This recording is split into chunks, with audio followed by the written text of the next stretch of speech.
Your wife still wants sex. She still has desire in her body. It didn't go anywhere. It didn't dry up because she got older, or because you've been married too long, or because life got busy. That desire is still sitting inside her, very much alive. But here's the thing. That desire has a name on it. And right now, that name is not yours. She's fantasizing, just not about you. And the reason isn't what you think it is. It's not about how you look, or how much money you make, or even how long you last in bed. It's something much simpler than that. And once I show it to you, you're going to understand exactly why she's been pulling away and exactly how to bring it back. I'm Valerie. I'm a sex therapist. I work with men, specifically older men. Men who've been married a while. Men who genuinely love their wives but can't figure out why the bedroom went so quiet. And what I'm going to share with you today are 5 things that will make your wife the one initiating, the one texting you first, the one who can't wait for the kids to go to bed. I've seen this work for men in their 50s, 60s, 70s, so stay with me. But before we get into the 5 things, I need to explain the one thing that's quietly killing her desire. Because if you don't get this first, none of what I'm about to share is going to land the way it should. Okay? So here's what's actually happening inside your wife's body. Her desire does not work the way yours does. For you, arousal is fast. It's visual. Something catches your eye and your body responds almost immediately. That's just how men are wired. For her, it's completely different. You see, her desire doesn't start with what she sees. It starts with what she's been thinking about, what's been building in her mind for hours, sometimes days. She needs to feel something before her body will follow.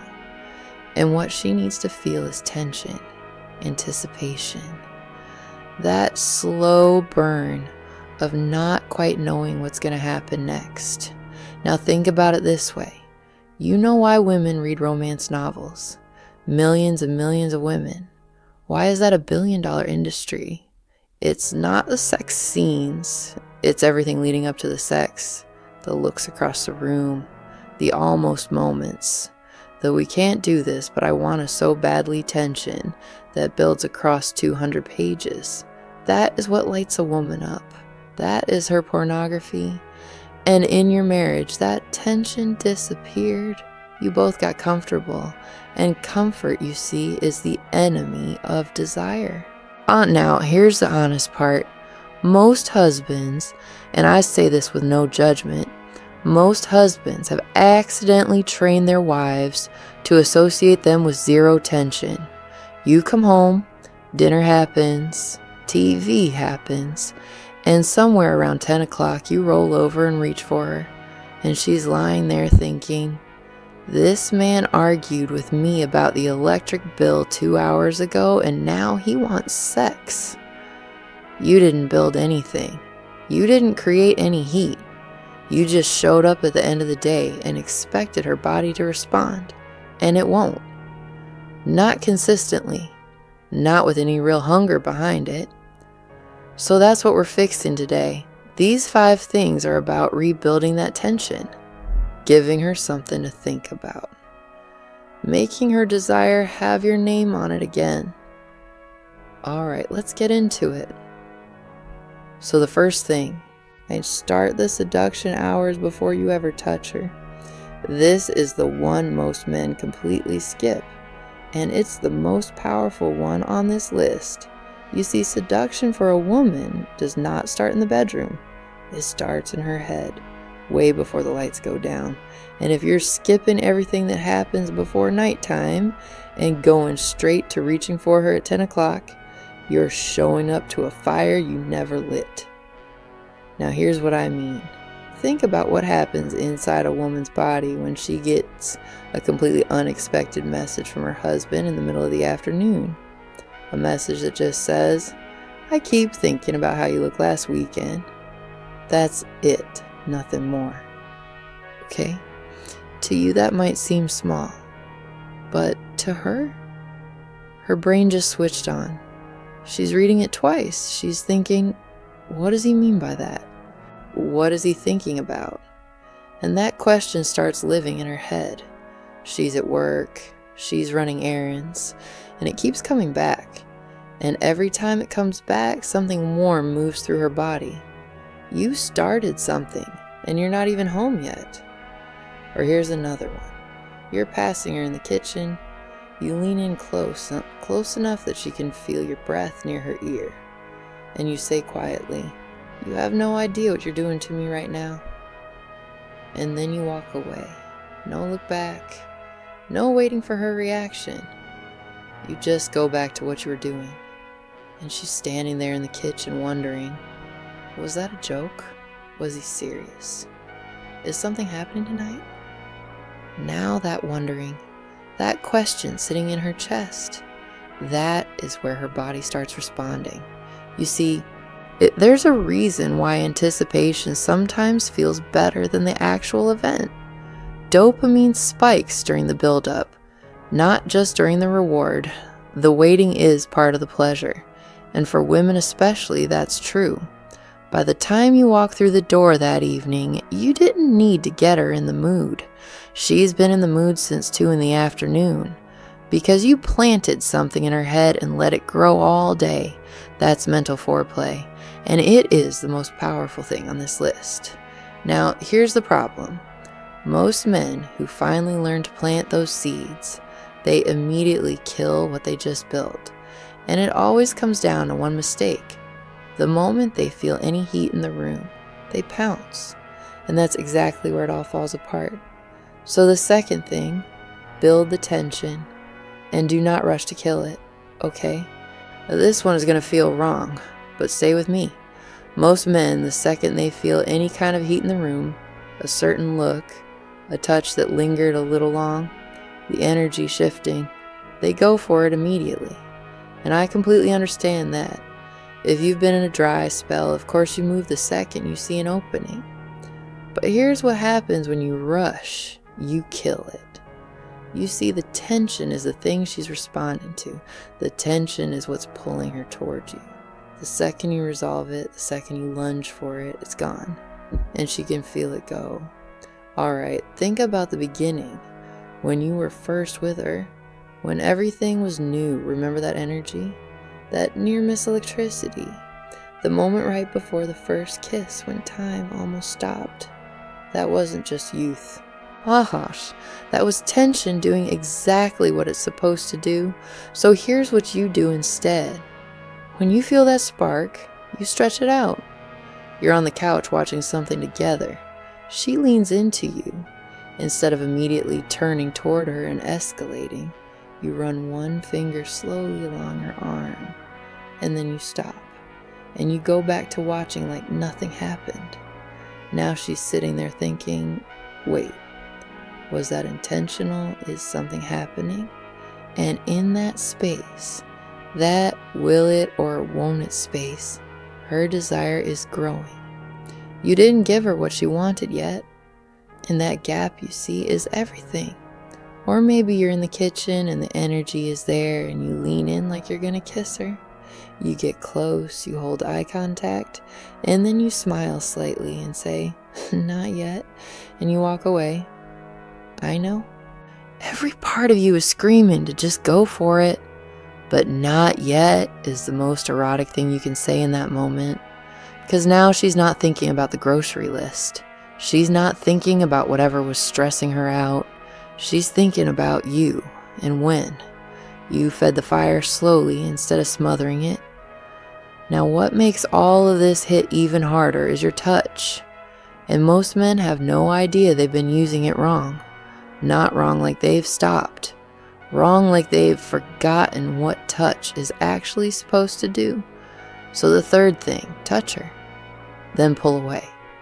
This is physical. And it's simple. But it works because of everything I just told you about how her desire builds. Most husbands are in one of two places with physical touch. Either they're all over their wife constantly, grabbing, touching, always wanting something, and she's learned to brace for it because there's always an agenda behind it. or they've stopped touching her almost completely because they've been rejected enough times that they gave up, and she's read that distance as him not wanting her anymore. All right. Neither of those builds desire. The first makes her feel hunted. The second makes her feel invisible.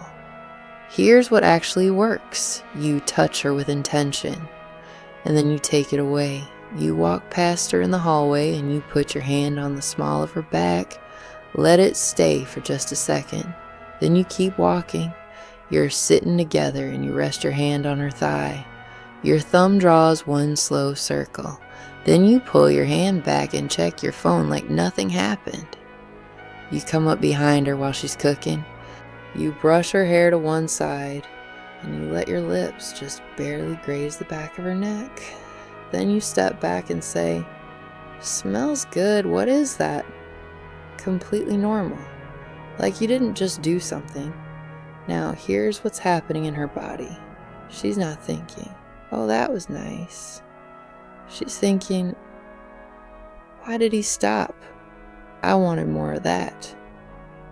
And now she's the one leaning towards you, finding reasons to be close to you. She's the one initiating contact because you created a space and her body wants to fill it. You see, your touch has to feel like a preview, like you have something more and you're deciding whether or not to give it to her, not like you're reaching for something you need. That shift from needing to having changes everything about how she receives you.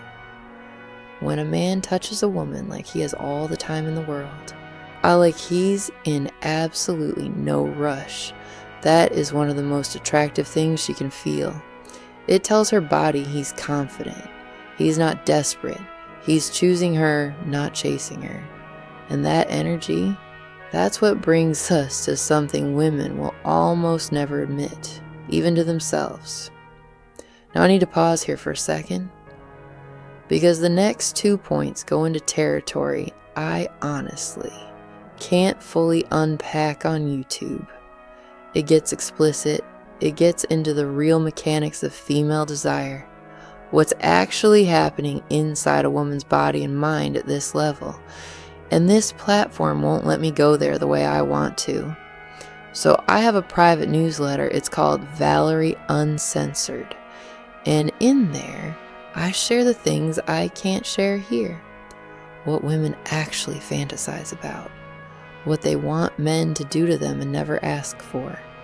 The specific things, real or detailed, unfiltered, that change how your wife experienced sex completely. The link was in the description. If you're serious about what we're talking about today, that's where you go next. That's where the real conversation is. All right, back to it. So the fourth thing, create a false barrier. Okay, you know why women love the kind of story where two people want each other but can't have each other. The forbidden situation. The we shouldn't be doing this. The what are we doing? We can't. You see, that friction, that barrier between desire and satisfaction is one of the most powerful things a woman's body can feel.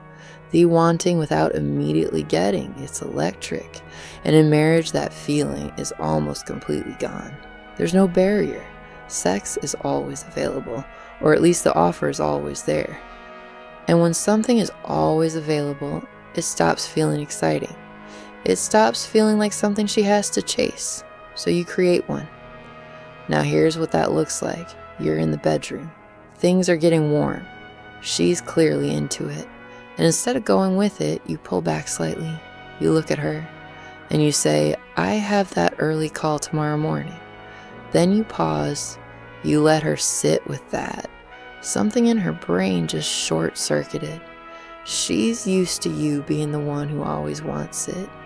She's used to sex being on your terms, at your initiative. And now you're the one pumping the brakes. That doesn't fit. And when something doesn't fit the pattern, she has to resolve it. She has to chase it. Or here's another one. You're getting ready to go out. She looks incredible. You lean in and whisper, "If we weren't already late right now, and you don't finish it. You let that sentence hang. You pick up your keys, you head to the door. Now she's sitting through dinner thinking about what you were going to say, what you were going to do, and by the time you get home, she's not waiting for you to initiate. You see, the false barrier turns sex from something that's just there, predictable, routine, available, into something that feels a little forbidden, a little urgent.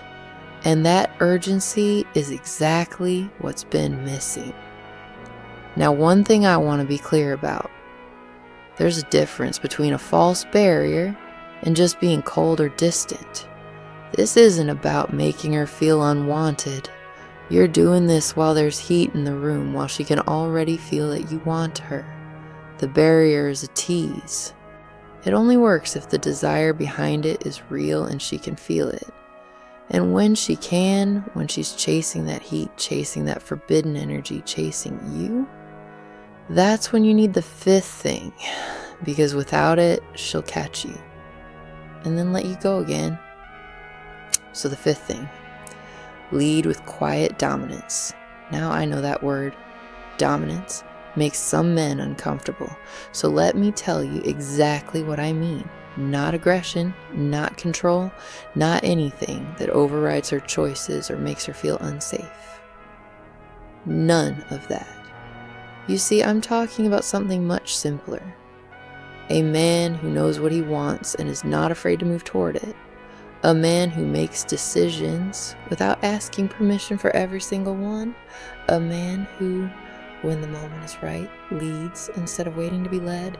And I'm telling you this as a woman, as that energy is one of the most attractive things a woman can be around. Full stop. Now here's why. Your wife has been making decisions all day. The kids, the schedule, work, what's for dinner, what needs to happen tomorrow. Her brain has been carrying 100 things, and when the lights go down, the last thing she wants is another decision to make. She wants to stop carrying it all for a minute. She wants to feel like she's with someone who has it handled. She wants permission to let go. And when you become the man who just moves calmly, quietly, confidently, she doesn't just feel attracted to you, she feels relief. And that combination is more powerful than any technique on this list. Okay, so here's what it looks like in practice. Stop asking permission for small decisions. We're going to that Italian place tonight. Be ready at 7. Not aggressive, not dismissive, just decided. That energy alone shifts something between you. When you're on the couch and the moment is there, you don't ask, "Can I kiss you?" You tilt her chin towards you, you kiss her, and then you pull back. Mix that with everything else on this list, and she genuinely doesn't know what to do with herself. And when things are heating up in the bedroom, stop fumbling and waiting for signals.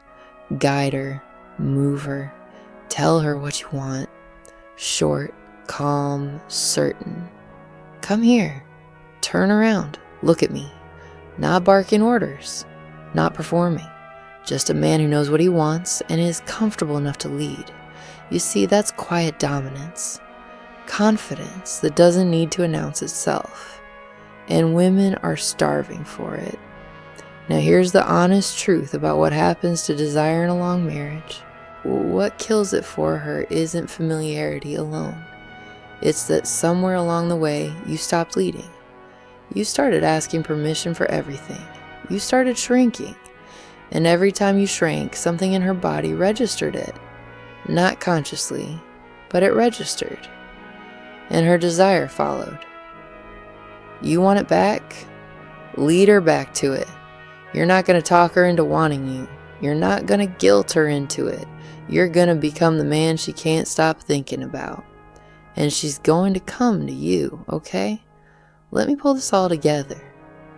Now, these 5 things are not separate tactics. They're one system, all doing the same thing, rebuilding the tension that her desire needs to survive. Mental foreplay hours before the bedroom, tension you build and refuse to rush. A touch you give and take away before she's ready for you to take it. A false barrier that makes her chase what was almost in reach, and quiet dominance that tells her body it's safe to surrender. All of it is giving her what her desire was always designed to respond to. The slow burn, the uncertainty, the build. The man who has something she wants and is in absolutely no rush to hand it over. You see, your wife didn't stop wanting sex. She stopped wanting predictable, tension-free, obligation sex. She stopped wanting the version where you show up at the end of the day and wait to be accepted. She wants the version where she's been thinking about you since 2 in the afternoon, and she's the one who can't wait. That's what these 5 things do. They give her back the experience of wanting. And when a woman is in that place, really in it, she initiates. She texts you first. She finds you in the house. She's the one pulling you into the bedroom. And that's what you actually want. Not just more sex. Sex where she actually wants it. Where you can feel the difference because you remember what that felt like. And you know it's not gone. Alright. Start with the first one this week. Plant something small. A text. A whisper. See what happens. Then build from there. And if you want the deeper version, the things I can't walk you through here, join Valerie Uncensored. The link is in the description. That's where I share what women actually want men to do. The specific thing, the real conversation, no filters. I'll see you there.